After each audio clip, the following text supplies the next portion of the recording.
Damn, what a weekend that was. Playoffs in college and NFL were great. I'm officially worried about Iowa basketball. Yeah, I don't blame you there. Resume's not great. Not great. Cyclones has got another transfer. Wow, you see, Iowa football has gotten a lot of transfers. That's like a whole. It's like a whole thing. That just following the portal. You just need we've learned this with Cyclone Fanatic right now. Like you almost just have to have your own beat writer, just doing nothing but portal for like a month, because it's impossible. You go up and take a crap, and somebody commits. I've been surprised by all of the. It seems like high impact transfers that Iowa has gotten, but it's just like I don't feel like I'm qualified to even say like nobody is. and it doesn't matter because we've learned this in college football. Like these, like I was reading something last night on I think 247 had it, like the teams with the most players. Like Florida State is like they have like 40 again this year. Every year, Norvell is turning like. How does a fan get into that when you don't know any of the players? Mm-hmm. But two, we don't know. Like they could all be 5-star guys and suck as a team. I don't know. We don't know. What we do know is that we have a live show right meow. Meow.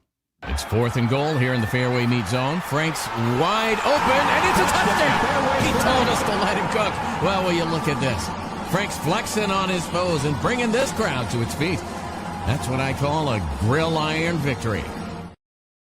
Grammy-nominated country artist Tyler Childers presents Snipe Hunt, performing at KC Center July 15th with special guest Wednesday. Get tickets now at highvtix.com. Chris Williams, Chris Hassel, 2 Chris's, 1 network. This is 2 Guys. Presented by Fareway Meat and Grocery. From the Channel Seed Studios, this is 2 Guys. Exclusively on Iowa Everywhere. All right, let's get after it. It's Monday, the 12th of January, 2026. We are presented, as always, by Fairway Meat and Grocery. Of course, we're streaming live on YouTube, Facebook, X. We are in the Channel Seed Studios with so much to get to today. Full slate of college basketball, the transfer portal and football, college football playoff, NFL playoffs. Man, you mentioned it. What a weekend! It's usually you doing this with me. I have a bone to pick with you today. Oh, great. I think you're being a bit of a front runner. With? The Bears. What do you mean a bit of a front runner? I mean, you kind of like have just been cashed out on them forever, and now like you were. But look, I've got the. You were got the Bears helmet back there. The Bears bobblehead. I know that they've always been like your team, but like it seems awfully convenient. There's a picture of Soldier Field right there. It just seems awfully convenient that you're texting on Saturday. I have such a big boner right now. Look, I mean, it just seems like you're popping in and out a little bit here. And, like, you know, as a Vikings fan, I take offense to that. I'm not going to lie. My Bears fandom really fell off when I left the Midwest because I don't feel a connection to Chicago. Like, when I was growing up, I did. Chicago was the nearest city. It was 3 hours away. Yeah, we went there all the time, sense. 2.5 hours away. That's why I'm a Vikings fan. I get it. And now moving away, I never go to Chicago. I haven't been to Chicago. I can't even remember the last time I was in Chicago. 15 years? Hassel, can I read you a text? Can I read you a text that William sent me during the 49er game yesterday? Mm-hmm. He says, this is intense. I like the 49ers as much as the Vikings these days. Rock out with our Brock out, baby. Jesus. Woo! Now, having said that, it's because I hated this year's Vikings team. I hated watching them play. Yeah. If the Vikings were playing the 49ers, I would root for Brock to get sacked on every play. But that is true right now. Like it is so different. This sounds when you know the guy out there and like it's fun. Like that's how I am with Niang. Like I'm a Jazz. Who's your NBA team? I don't know. Jazz. I was a Hawks fan for a while last year. I was a 76ers fan. I'm just going with Niang. Like that's pretty much it for me. But no, the Brock thing, what a win for them. That was. It feels like, and I haven't done the research, Chris. You would be better with this with your day job at CBS. But it feels like that was the best wild card weekend we've had in a long time. I don't think there's any question. Now it ended with a dud. I didn't stay up for all of it, but I didn't watch the Patriots Chargers game that game was not good. But we had, here's a note from CBS Sports Research: 12 fourth quarter lead changes, the most in a single postseason all time. But that's not wild card weekend. The most in a single postseason all time. Wow. 4 game-winning touchdowns in the final 3 minutes. That's good. Most in a single postseason all time. 4 comeback wins in the final 3 minutes of the fourth quarter. Most in a single postseason all time. Three of those teams won on the road, right? Yeah. Dude, the Bears-Packers game was just a marvelous football game. It's just stunning in going back my entire lifetime of Bears-Packers. I've never really experienced that. Like, the Bears always lose games like that. Always. They always lose to the Packers. Always. And it was just, it just seemed like it was setting up perfectly for Green Bay. Bears thought they finally got over the hump. They got that win, that crazy miracle win in the regular season. And, but here come the Packers. And it's 21-3 right out of the gate. And this thing looks over. And slowly but surely, here come the Chicago Bears and that painted fingernail quarterback, Caleb Williams. What a throw he made. That 4th and 7 throw. Unbelievable. Where he jumped in the air and put it on a dime to keep that game alive. Special stuff. It really was. And for me, my rooting interest for the Bears, I was just more happy for like my dad. Yeah, I get it. Who's been a fan his whole life. And I mean, in some ways, he's more of a Bears fan than he is an Iowa fan. That was a torturous game to watch if you're a Vikings fan, just sitting there and watching those, because you want everybody to just feel bad. Like, because I was with Cooper and he's a Vikings fan too, and we were just like, did you see my my betting splits that I sent you guys at the end of the game? Like, it was like ADHD sports betting. I had like 3 bets on Did you win all those? Well, I won the Bears bets. I bet the Bears. I live bet the Bears when the tide started to turn. I got them at plus 410, and that wiped out all my losses with the Packers. But yeah, it's just that would have been such a maddening loss for the Bears too if you guys wouldn't have won that, because like, how many freaking 4th and goals and like, you know what I mean? It just you're right there. It felt like the Bears should have won that game by, even despite the big deficit early, it still felt like they outplayed Green Bay for 3 quarters. They just couldn't execute in key situations, and the Packers, that's when they were really good. But Green Bay didn't do anything really offensively. I mean, a couple of big plays there in the second half, but that, I don't know. It was that would have been a pretty tough loss, I think, if the Bears would have lost that, because it was there for you. And then, man, I mean, you had the best player on the field at the end, and that was Caleb Williams. And again, I mean, this is what the Bears have done all season. I was at a dive bar, a real dive bar, to watch the end of this game, and I think it was 21-9, something like that, when I ran into a Bears fan in the bathroom, and I was just like, "Oh, they're doing it again. The Packers are going to get him again." And he's like, "No, not this year. This is what we do. We'll come back in the final minutes. We'll do it." And sure enough, they did. That was a cool game. And then yesterday's game with the 49ers. Maddie, I'll bring you in. All jokes aside, with your infatuation with Brock Purdy, I was shocked by that. I thought I really did. I think I had the Eagles as one of my locks in our playoff pool, Chris. I just really thought that the Eagles would roll that team. The 49ers are just hanging on by duct tape right now. You're and then playing Kittle at top. goes down. Oh, Our boy awful. Kittle, that sucked. Just awful. And then he ordered some tequila to drink in the locker room. Oh man, what a treasure that guy is! But what else did I text you right at the end? And it happened. I said it's time for another Brock Purdy legacy drive here. Yeah. And he just, it doesn't matter the injuries. Can I- Brock keeps putting that team on his back, man. Oh my God! Can I give you guys a stat real quick? Let's hear it. So game-winning drives, or on this specific drive, he was 5 of 7, 42 yards and a touchdown. Picked up a 5-yard scramble. Purdy now has 4 game-winning fourth-quarter drives in 7 postseason games in his career. He's 4 nails. game-winning drives. He's in the nails. fourth quarter. He's an absolute With all dog. of his stars gone. Yeah, He has nobody. Pearsall was out. Kittle was out. Ayuk's what the hell's going McCaffrey's on kind of with him? just like McCaffrey's limping like around his up top there. receiver. He rushed for 100 yards, but it still didn't feel like they were running the ball very well.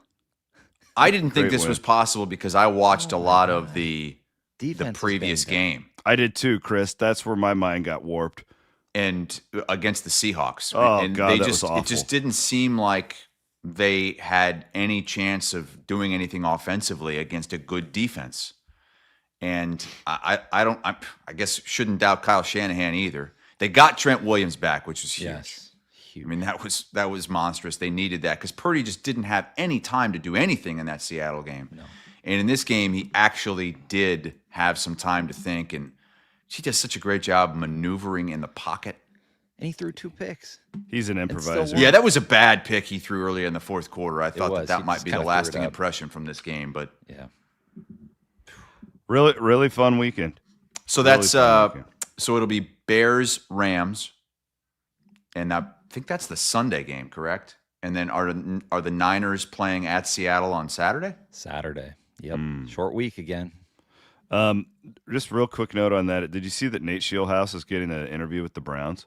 Yeah. I thought Yeah, that you've was- been all over that from I thought that was interesting. I mean, I knew it was. get-go that this guy's going to be an NFL coach someday. I mean, I talked to him a couple of weeks ago after the Rodgers hire, and like he just really likes the NFL. And these Shanahan guys, once they get that label that they're like an up and coming offensive Shanahan guy, it's kind of like a golden ticket. mm-hmm. Or not Shanahan. I'm sorry, McVay. McVay. Yeah, I always get those two guys mixed up. Obviously, but yeah. So that's cool. I hope Nate gets that job. That'd be awesome. I don't know if he's a real candidate or if it's just like you're getting the courtesy where you get to interview for some jobs and go through the process a few times with being so young. But it definitely something we'll keep an eye on. Okay, so we are obviously presented by Fareway Meat and Grocery. Appreciate them. Well, let's start with Iowa basketball because they had the most recent game. Hawks. I mean, they fight back against Illinois. They make it really interesting when the game was a total mismatch early on. They have more Bennett Sturt's foul trouble, which is kind of becoming a thing like over the last 2 or 3 games or so. And I'll give you my take real quick, Chris, and I'll just hand it off to you. This just looks like a team that has and will continue to benefit from great chemistry and coaching, right? Like you know what Iowa does well. They're pretty consistent with that, but it's starting to look just like I'm not going to say a Valley team playing in the Big Ten because I don't think that's fair. Valley teams don't have lottery picks like Bennett Sturt's. They're clearly better than that talent-wise. But I think they're clearly benefiting from the chemistry and the coaching, but that can only take you so far against a certain type of team. And now they are up against it with their next 2 games, getting Indiana and Purdue. Hassel, they really could be staring down the barrel of a 2-5 start in the Big Ten. Yeah, it was a bad week. No other way around it. The loss to Minnesota was bad. They needed to win that game. And, you drop that and you come home and you just completely come out flat in front of a nearly packed house. That was a really, really bad start to that game. And yeah, they fought back, but as McCullum said after the game, we've shown that we can win these games. We just haven't done it. I mean, you can't dig yourself an 18-point hole against an Illinois that's just vastly physically superior. Mm-hmm. And they did a great job coming back. I mean, I didn't see them coming back and making that a legit game in the second Especially half. with Sturts on the bench the way they had to do it. Something's up with Sturts. I don't know if he's still sick because he was sick in that Minnesota game. Didn't score in the first half, but came to play in the second half. He could really hurt Iowa in this game. I know he does things that don't show up in the box score and all that, but he was, 5 for 17, 12 points, and he just seemed slow, almost lackadaisical when he was out there. And I know that the sickness is still going through that team, and Tavion Banks didn't start because he was sick, but he was the best player Iowa had in his 25 minutes. He scored 16 and really was able to get them back into that game. Cam Manyow was sick as well. Look, I'm not making excuses. This is a bad week, and Iowa is now, unfortunately, a bubble team. Like they went from top 15 in the net, top 20 in the rankings to unranked and in trouble because you're probably going to be 2-5. I mean, let's just call it what it is. That won't destroy you. Man, you got to beat Indiana. Like you're not going to beat Purdue. You think? I mean, isn't you got to win one of these? I mean, they're not beating Purdue. No, but they're probably going to be you're going to be 5 around or 6 point dog against Indiana. You got to win that. You can't lose 4 in a row here. I don't know. I don't think they'll be that big of a dog now that I'm looking at it. But still, zero quad 1 wins. Yeah, you're right. You got to beat Indiana now that I look a little closer. I mean, they got to notch a quad 1 win at some point. And then, because after that, then it's Rutgers and because you're not going to have a USC chance. team, and maybe at Washington will be quad 1 on February 4th. You'll have a chance there, but then you won't have another quad 1 win or game until Valentine's Day. The resume just isn't there, and it's too bad that Ole Miss has turned out to not be very good. I don't know. They put together that non-conference to try to help the net, and it has. But come on, who's Thurman? What are you talking about? Grass isn't always greener on the other side. He's not a good coach. Stop it. Not overreact here. Stop it. That's it. Just they look to me like they in these recent Big Ten games. They're just being out physical. Like, and that's not, it's not even a shot. I think most of us kind of expected this to a point when you get to this point of the season. I did. Yeah, Illinois is like the biggest team in the country. Yeah, I mean, and we talk about like this free throw discrepancy thing. It's like they're still not getting to the line. Right, and it's not just the refs. Like, it's the way they play. It's their physicality. It's their aggressiveness. They attempted 6 free throws in that game. Correct. And that is just a trend. I mean, you've seen that with them almost every important game this year. So they are who they are in that aspect, and it's probably not going to change much. You can hope to get it better. They just seem physically undermanned right now. And I think that they're a good team. And they clearly play really well together. They have one of the best players in the country when he's humming, in Bennett Sturts. We think that they have a really good coach in Ben McCullum. But it also lowers your ceiling just because you don't have, like, what did Bill Self say after the game? Like, our Jimmies were better than their Joes or something. Like, Iowa just doesn't have like a bunch of really big physical guys, and now you're competing against big physical guys every night in the Big Ten, and it's just different. It's not. They can still make the tournament. Like, you're right. I still think that if you split this week, you're right back in good shape because you're probably going to beat Rutgers. Get healthy, Yeah. Don't panic, but It's the still reality early in the is- conference season. the reality is they're probably not going to be like a top 4 or 5 seed No. like we were talking No. about maybe 2 weeks ago. No, and this week is going to they're going to look back on this week, and this has cost them dearly. I mean, Indiana's reeling right now after that deal this weekend. Man, what a bad loss for them. How did they blow that to Nebraska? I don't know, but that opens up the door for us to do our triple B. Let's just knock it out right now. Bigger, better, bolder. Built by Kelderman Manufacturing. I'm going to throw Fred Hoiberg on here again, Chris. The big comeback win at Indiana, they looked like crap in the first half. Nebraska is now 16-0. They're 5-0 in quad 1 games. I looked it up. They are going to be favored in their next 4 games at least before they head to Michigan and they host Illinois. Nebraska's they're staring down the barrel of a 20-0 start this year under Fred Hoiberg. They were underdogs in that game at Indiana. They Yeah, were they were like 5-point dogs. Absolutely. And It was a really impressive win for them.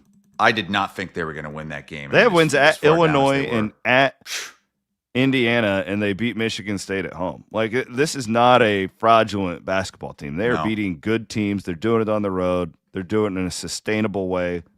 They're really good. And they're going to rise up the rankings once again when the new rankings come out a little bit later on today. They're gonna be knocking on the door of the top 5, which is just crazy to think for Nebraska.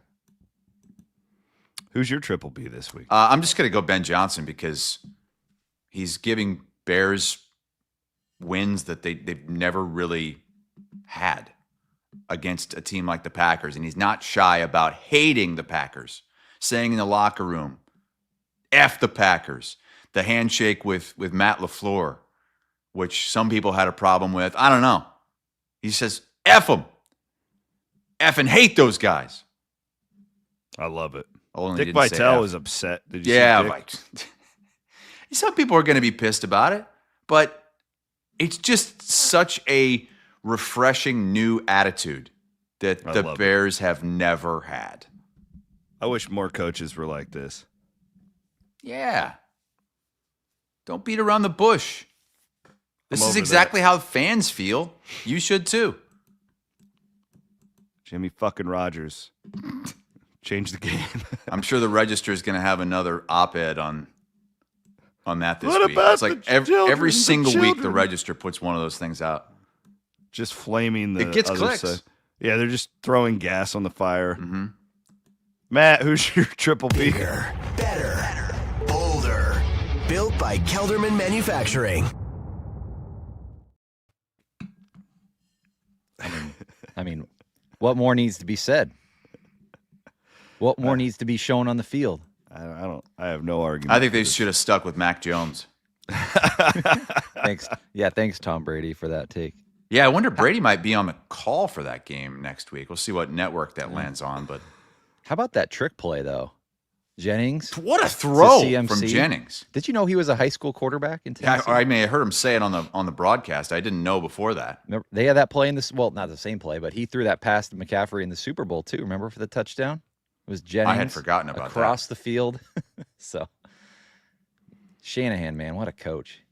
He's got everything in the bag. Yeah, I We'll like see. Shanahan. He's a gonna have lot. to. They're gonna have to pull out all the stops. They are in Seattle. 7-point dogs at Seattle. So Shanahan was, I think I'd play the Niners. how it works. He was Sage Rosenfeld's quarterbacks coach with the Texans. I think is something like that. Shanahan it was at Washington when Sage was there Yeah, that makes sense. under his dad, and they have a really good relationship. And I've gotten really good insight on Shanahan. Matt, you would love that, having lunch with Sage, and it's these offensive guru guys just fascinate me. I just love He's a them. total psycho. Very Shanahan much is. so. Like, Yeah, he's insane. yeah. Remember when Hassel was in like Tahiti and he bumped into McVeigh? That was St. Bart's. He was my next door neighbor at our resort in St. Bart's. He was great, really nice guy, nice family. Met his parents. Lovely. Every time we see him on TV, my wife said, "Oh, there's our friend." There's Rams our got friend. lucky. Rams got lucky this week. I do you mean think they're frauds. Rams are favored in Chicago over the Bears. What's the early weather forecast looking like next week in Chicago? Should break out the carbless forecast. Rams favored by We'll do that 3.5. Thursday. Yeah, break out your fraud We'll do that Thursday. carbless forecast. Let's go about Iowa State basketball now. It's gonna be cold. Cyclones Will you are- guys play a real game? well, they're for going to once? Allen Fieldhouse on. They're not even on ranked. Come on, you're more educated than that. You don't just waltz into Allen Fieldhouse. Iowa State is playing to me like I used to play video games against someone I knew I was far superior to. And what I would do is I would let them stay in the game so that they wouldn't quit. So I would just do a bunch of stupid stuff, just kind of screw around the first half, and then put your foot on the gas in the second half. Iowa State is an elite team, a national championship caliber team. They need to be playing some better competition. It just sucks that the schedule laid out like this. You mean the schedule your mother laid out for you? They could go 15 games without seeing a ranked team because Kansas isn't going to be ranked and UCF's not going to be ranked. I don't know. Do you think that's ever happened in a season in the Big 12? I wanted to go long on this Kansas game specifically. It's time to go long with Wealth Charter Retirement Planning and Tax. This Kansas game is quite fascinating. Kansas unranked hosting a which will be the number 2 ranked team in the country today when the poll comes out in Iowa State. And so I was actually working on the Nebraska piece for Triple B, and I'm so close to Iowa State that I don't know if you're like this, Chris, when you were on these beats, but like when you often look past obvious things because you're just so enamored by it and you're just so close. I mean, this is a key hurdle, I think, for Iowa State because don't kid yourself. Like, I know Kansas is 1-2. Like, you're still going to Allen Fieldhouse. You're going to get the most desperate Kansas team, the most desperate Kansas crowd of the season. They have to win this game. This is a big deal for them. They clearly have talent. They've got one of the top 3 picks in the draft. Hall of Fame. This is not going to be easy. If they can get this win, they'll be 17-0 on January the 13th. They will be favored in every game the rest of the way until they travel to Arizona on March 2nd. Will they win every game? Probably not. That's a tough task. They got to go to BYU during that stretch. That'll be around to pick them. And they have to play Houston during that time. But I started thinking to myself when I wanted to go long on this, how many wins in a row could Iowa State realistically stack up if they get this win on Tuesday? If they get this win, they are going to I don't see them losing it. They're not losing at Cincy. They're not losing at Oklahoma State. They're They not should losing be around at Kansas State. They're not losing at TCU. 22-0. They would be going to TCU on February 10th. They could have 22 wins on February 7th. And that's when the schedule gets real at that point. You go to TCU, then you're home against Kansas, home against Houston, at BYU. Then it's Utah, should be a win. Texas Tech, Arizona. I just hate that the schedule has laid out this way. I just hope that they stay healthy because it would be a real travesty to stay healthy through this stretch and then get dinged up and have a guy miss a game or two when you really need him down the stretch. Yeah. I know I'm overthinking things here. Overthinking coming up later this week on Iowa Everywhere. But I was just like that. I also think this is kind of the new era of college basketball where you have the really good teams and they're just a lot better than everybody else. And Iowa State is one of those teams. Like I was watching that game on Saturday and counting the amount of pros Iowa State has playing for it right now. Mm-hmm. I've got Momcilovic, I've got Torre, I've got Jefferson for sure. I think if he could pass a physical, Taman Lipsey is absolutely an NBA player. He would be at the end of the bench for somebody. He would get drafted in the second round. I truly believe that. Be an elite G League player, but yeah, but he'll spend time in the NBA at some point. I'm pretty confident, and most draft experts say that, which is where I'm coming from. Look at like Curtis Stinson, elite point guard in college, didn't quite make it in the NBA, but had a good career. Yeah, and the NBA's is different now too, Matt. Like it's different than like, oh, we just want to find the best 18-year-old and try and develop them. Like Taman's a guy who you could just put in there, and he'll make your team better just by having a presence. That's how George has made his entire career, because he's this elite teammate who organizations love having around. You can put him on the pregame show, like all these things.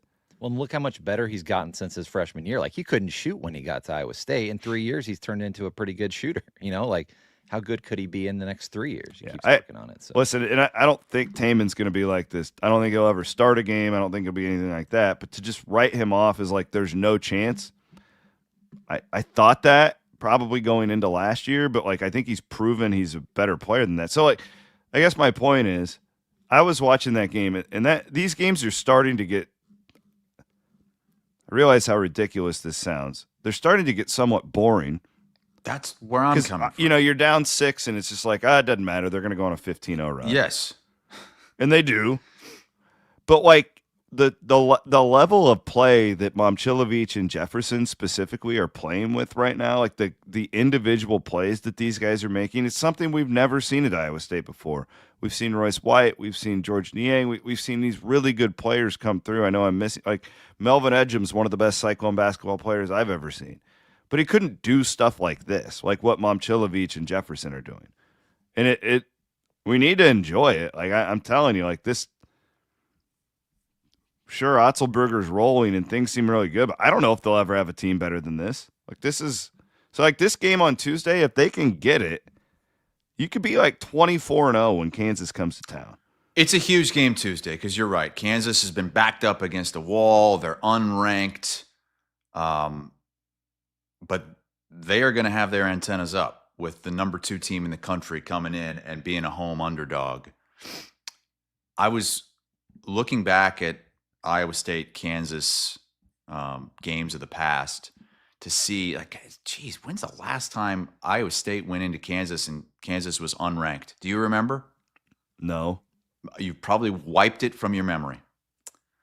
The COVID season. Oh, God. Kansas, I believe this was the first time they had fallen out of the AP poll in like 13 years. And 0-9 Iowa State goes into Fog Allen and loses 97-64. 97 points. They gave up 58 points in the second half. What year? So that was 21 or 20? Yeah, it's 5 years ago. 5 years ago. I just want to go back and see what Iowa State's defensive rating was that year.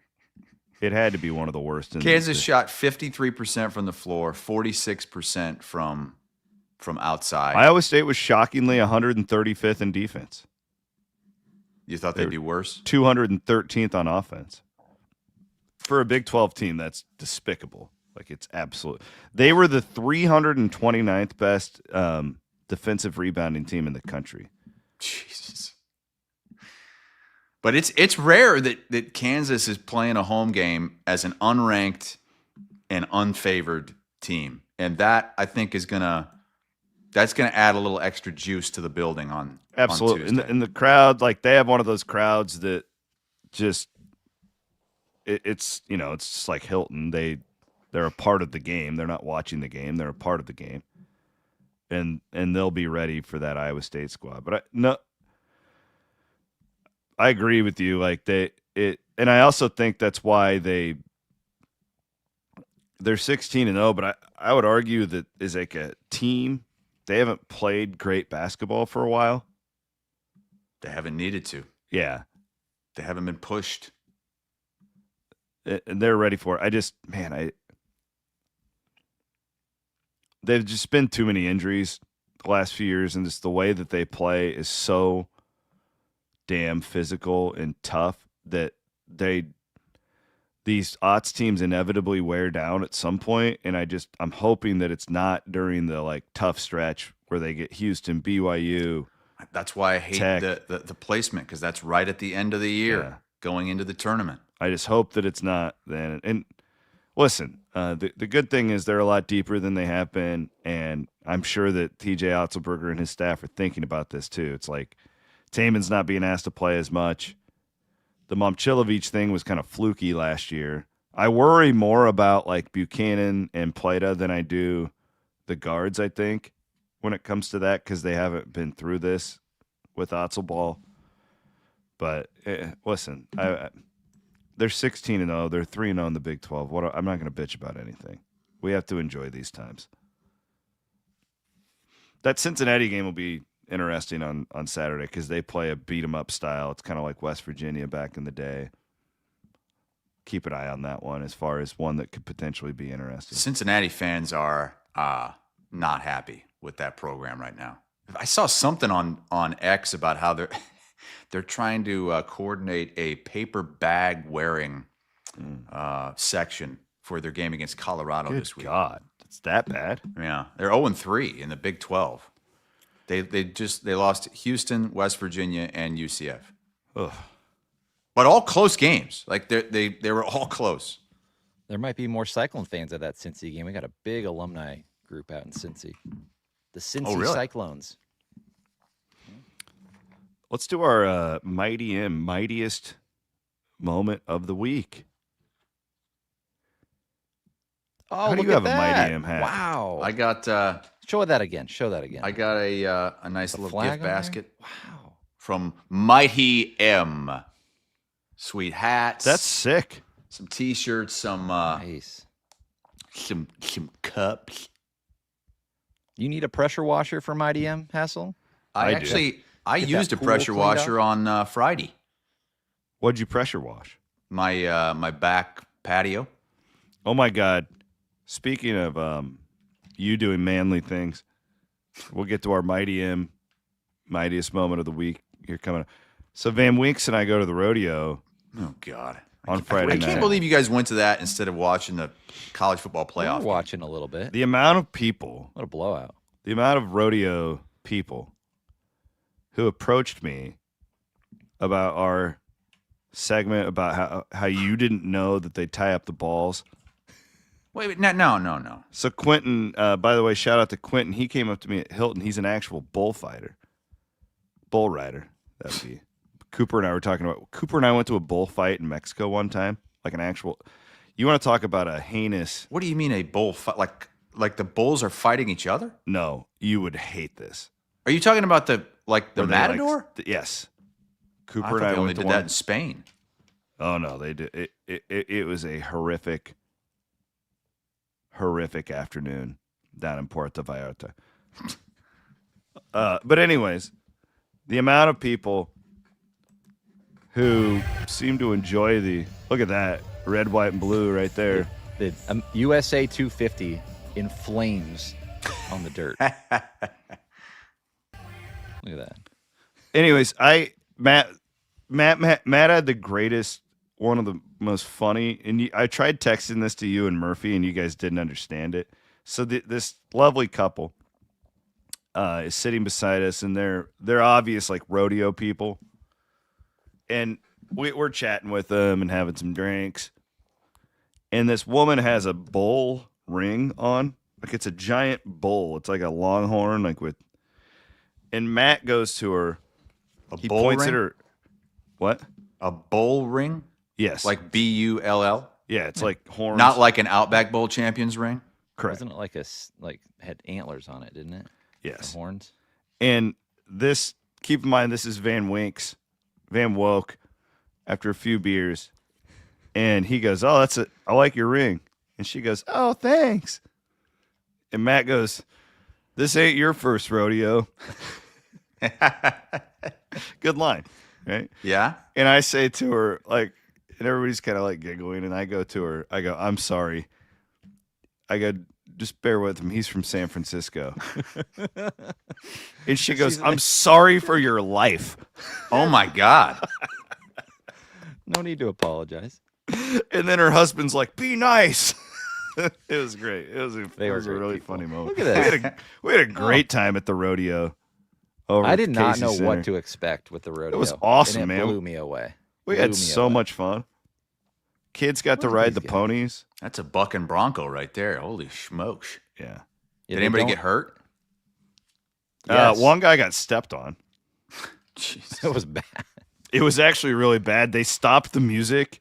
I'm like, you could tell it was like at a NASCAR race. If there's a really bad wreck, they'll put the ambulance in front of the car so you can't see anything. Like I've learned that they stopped the music at the rodeo, and everything like got silent. And the guy like basically led us in prayer.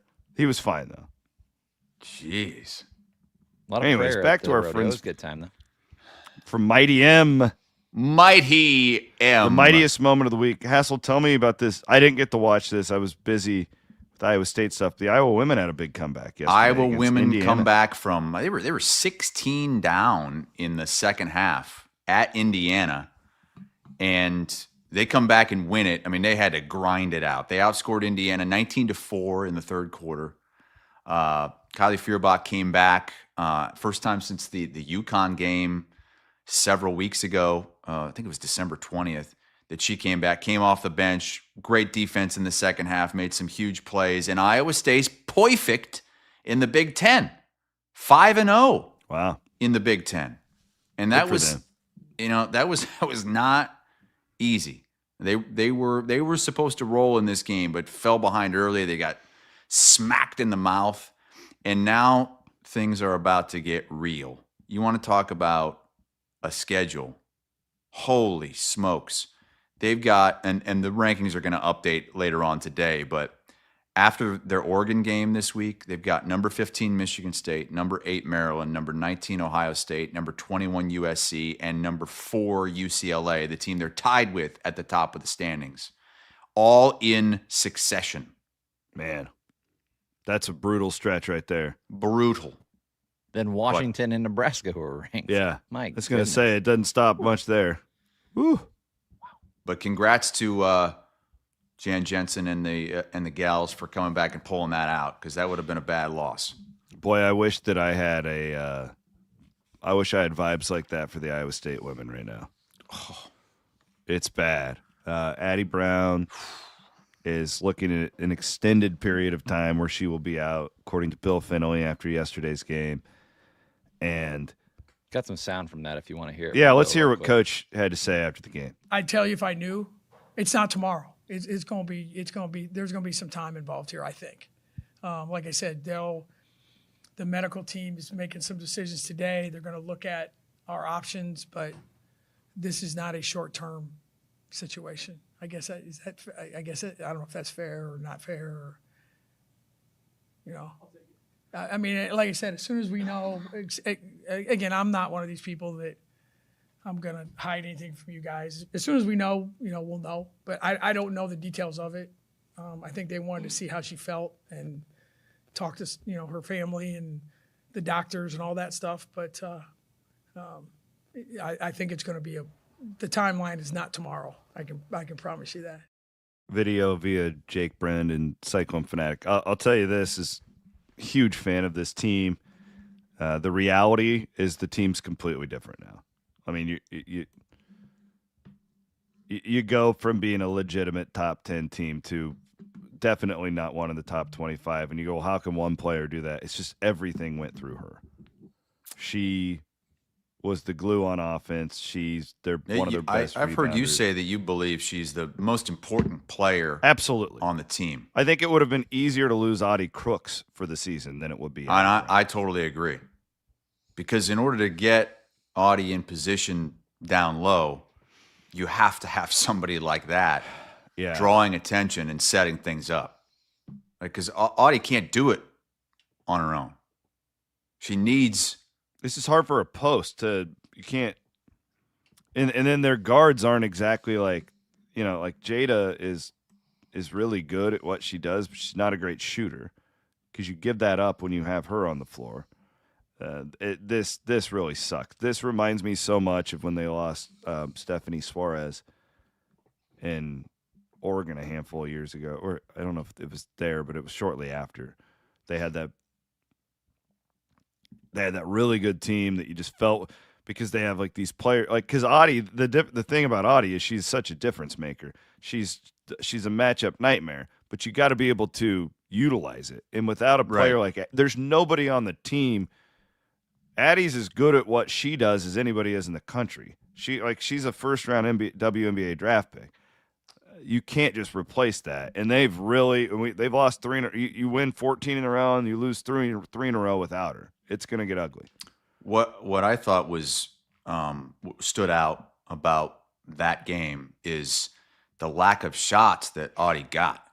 Like she was averaging, I think she had. Let's see, I'm going back in the game logs. Her last 5 games, she had gotten over 20 shots. And when she gets a shot, she normally makes it. Mm-hmm. She only took 9 shots. She made 8 of them, but she only had 9 opportunities. Mm-hmm. And that's a big difference right there, and just not getting her in position. And that's and if you go to their big wins this year, it's generally those two scoring, and everybody else has like 6-7 points. They're just contributors. So this sucks. I don't know what else to say. Like, do you think that she'll come back before the tournament? Yeah, before like the Big 12 tournament. I'm hearing anywhere from like 4 to 8 weeks, depending on what Bill was talking about there. With the tests and rehab, and is she a quick healer? And I'm guessing some of this, it's a back thing. Like, will be her choice. Like, do you want to I don't think they can like just make her go back and play. But I do know she's an absolute fire. Like, she's been sick about this. I've heard, and feel really sorry for her because this was set to be a really special season for them. They could get to it. I think at the least a Sweet 16. I think if everything fell right, you could do better. You would have definitely been able to host in Hilton Coliseum. That's really up in the air now. I don't know what else to say. I wish I could be more positive about it. God, it just seems it's weighing me down. This is weighing me down. This Siouxland Scales. This is what's weighing me down today. Is our Iowa State women's story.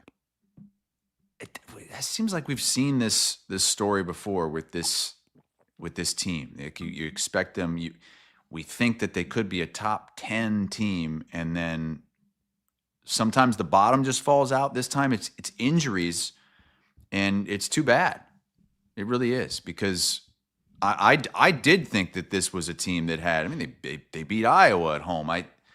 That this team had something different, a different gear, and maybe they'll still get back to that.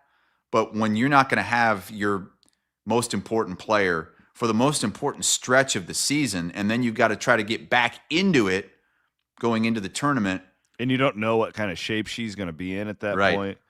And the biggest thing is, like, sure, they're good enough where she could get back and they could win the Big 12 tournament. Like, wouldn't shock me at all. The problem is going to be what happens between now and then. You're probably going from like a 2 to a 3 seed to being like a 5 through an 8 seed. So it's just it limits you. Like, they're good, but they're not. Like, I don't think that they're beating UConn in the NCAA tournament or any teams like that. You know what I'm saying? So you got to play that team in the first weekend probably, regardless of where you end up. And it's just really, really disheartening because I don't see how this ends well. I hope I'm wrong. I hope they prove me wrong. I hope somebody else steps up. I will to put a little positive on it. They looked a lot better even on a loss yesterday than they did against Cincinnati without Addy. So they will get better. They'll learn how to play without her. But it's gonna be a rough. Siouxland, that's what's weighing me down here on a Monday. It doesn't get any worse than what happened to them at Cincinnati. And by the way, Cincinnati turned around and played pretty well against a ranked Texas Tech team. Only lost by 11. Texas Tech ranked number 17th in the country. So Cincinnati, I guess, better than we thought they were. Shout out to Freedom Tire. Check them out at freedomtire.com for oil changes, tire, any of your maintenance. Not just tires. You can do it all at Freedom Tire. We have a location in Altoona, Ames, Des Moines, West Des Moines, Urbandale. Go to freedomtire.com. It's also Don't Be a Fat Ass season. I was in at Game Day Men's Health in Ankeny last week getting my labs done. That's a good thing that I actually talked to my like general doctor, because about all this stuff, and he's like, yeah, it's best to do the testosterone stuff at a place like that because they actually keep an eye on you, and it's safe, and they monitor it. And how are your labs looking? Have you gotten the results back? I haven't yet? gotten the results yet back, but I feel fine. Every time I've done it, they're like, oh, your labs are great. I do know that, like, since I started doing this, like, cholesterol, all that, like, I'm like a totally different human compared to when we first started doing this show.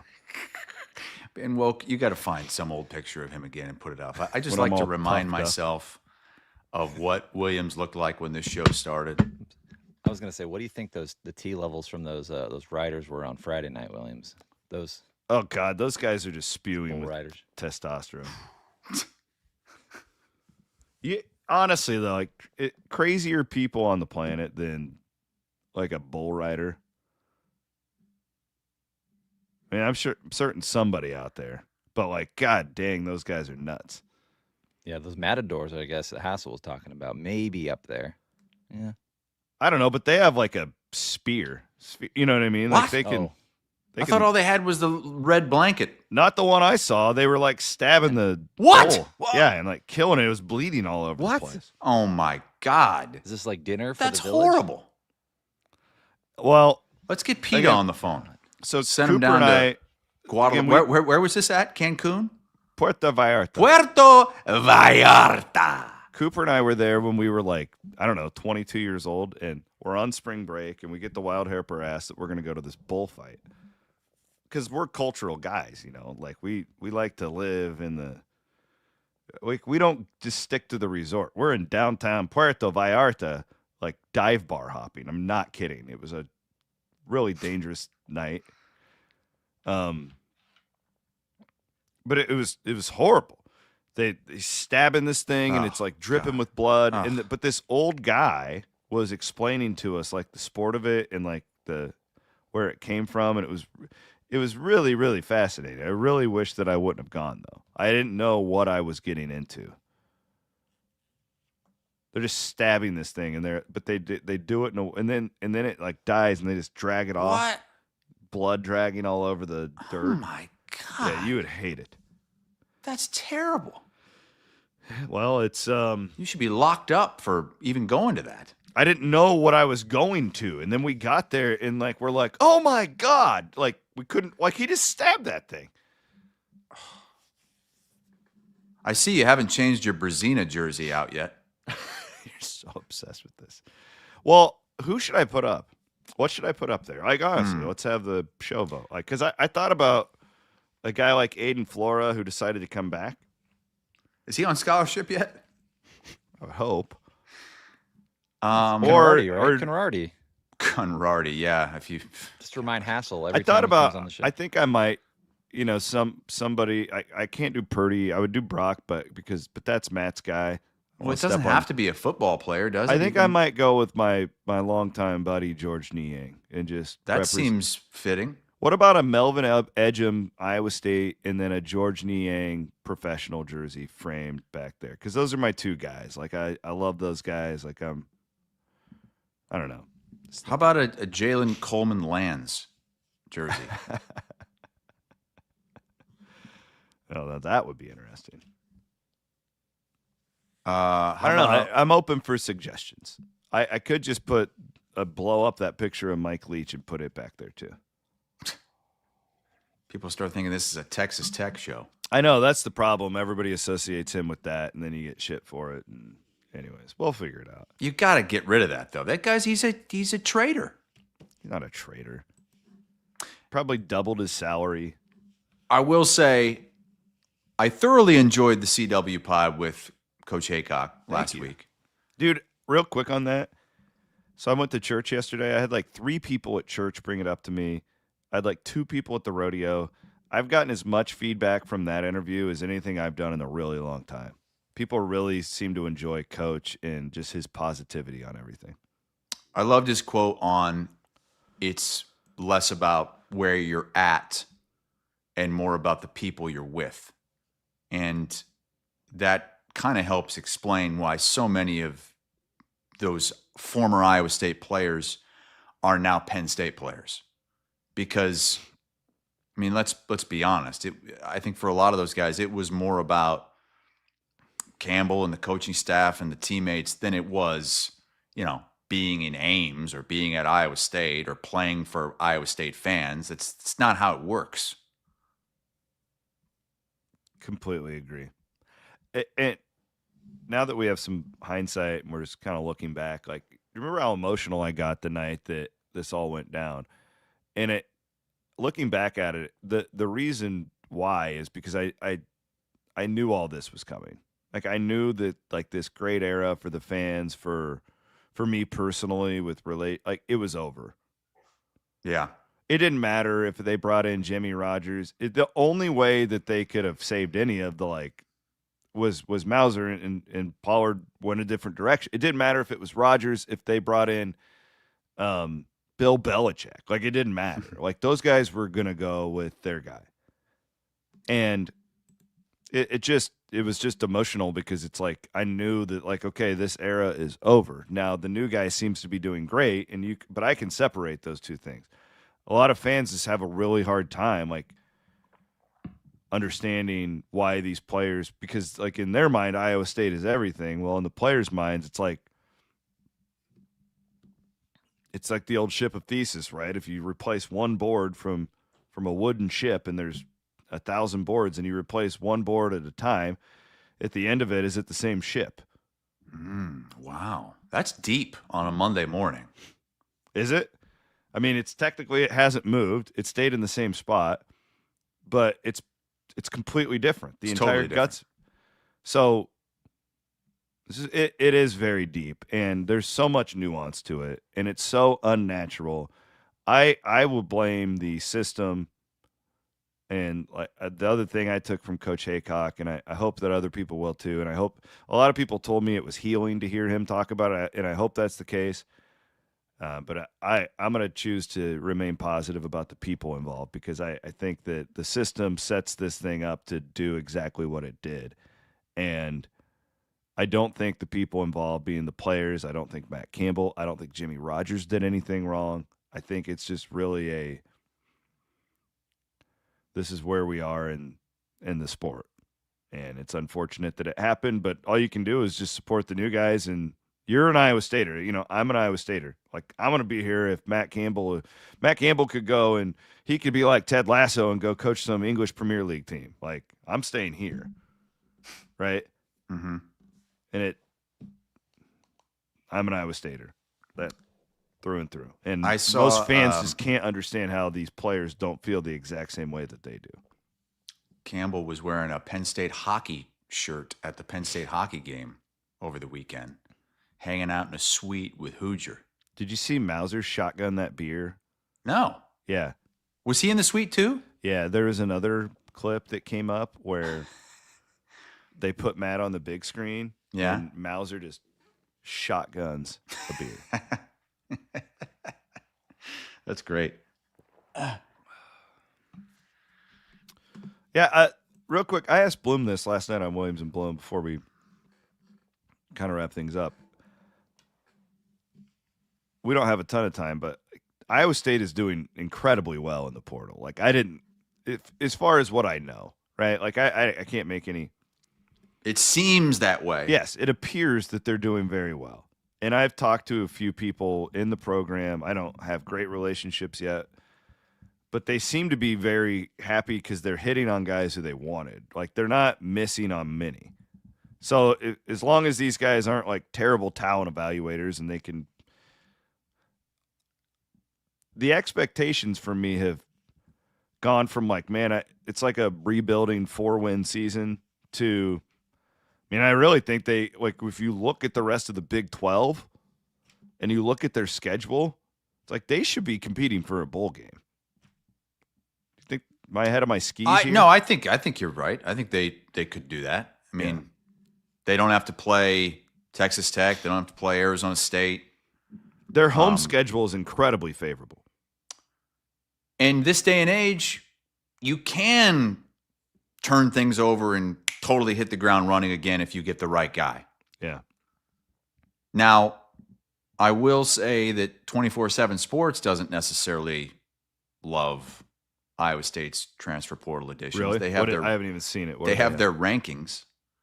Penn State number 2, by the way, behind What's Texas. this? All the Iowa State starters. It's the entire Iowa State starting lineup is coming there. Iowa State has the 48th ranked transfer class in the country. For context, Iowa is ranked number 65.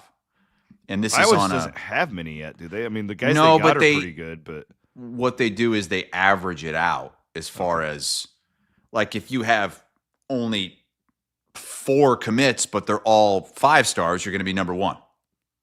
If you have, like, Penn State has 31 commits, 0 5 stars, 5 4 stars. And so their average is 52. That's like their point system or whatever. And Iowa State is down at 48 because they have no 4 stars. They're all 3 stars. Like, they have 37 commits. They're like all 3 stars. yeah. But it's also who you're, like, the guys you're bringing in. They're from Washington State. They're from South Dakota. They're from North Dakota. Yeah, you had a couple of, an OU guy and an Auburn guy mixed in, but it's just not. It's not going to make waves nationally. No.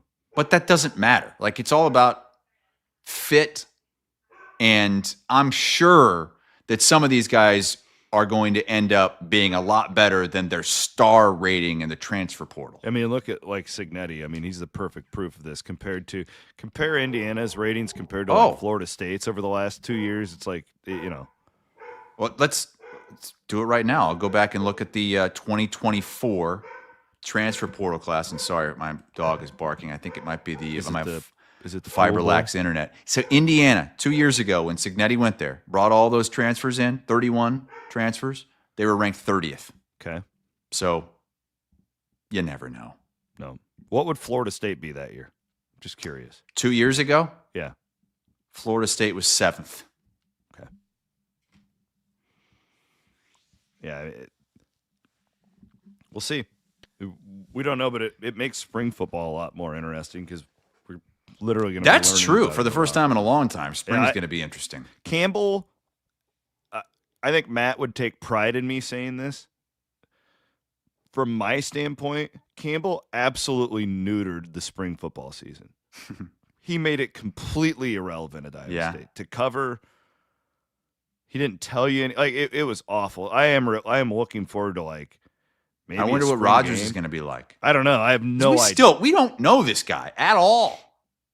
Have we heard a thing from him since he cussed in front of all those kids at Hilton? No, we haven't. I do think next week he's going to do a round of one-on-ones from an email I got last. So we're going to hear more from him. And in his defense, it's like, when have you had time, right? Like, you literally had to rebuild an entire roster. I get it. Yeah. And I think most fans would rather be getting players than doing puff interviews. But the reality is that's some work he has to do, though. Like, but we got a long time for that. I'm not going to kill him for it. All right. Anything else from you guys before we take off here? We got Murph and Andy coming up at 1 today, as always. Matt, you popped in there. Did you have something you wanted to add before we? Well, I was just curious about those 24/7 rankings. Like, are those the high school rankings, or do they? No, transfer portal. Just transfers. No, they redo the stars for Okay. the transfer. It's not like, oh, this guy came out of high school as a 0 star, so he's still a 0 star. No, they redo it for, like they consider those offensive linemen 3 stars, because Iowa State does not have a 4 star in the transfer portal class. And I'm guessing when those guys came out of high school, they were 4 stars at least. All right. Love you guys. Appreciate it. Fun show today. Good show today. No way. No fucking way. Oh, this is my reaction to the Bears win. Thought we'd send everyone out on a high note. Look at all those Bears fans that were there. That's not a dive bar. It's not a dive bar. Yeah, That's it really is. Nice. That I'll is show a you dive bar. Dive bar. Believe me. Is that a Jello shot? It's called the Hideaway. Yes, it was 2-for-1 Jello shots. Look at that, just pure joy. Kind of like when Matt saw that first 8-second ride on Friday. All right, So we're back Thursday morning. Back Thursday morning. Murph and Andy coming up today at 1 here on Iowa Everywhere.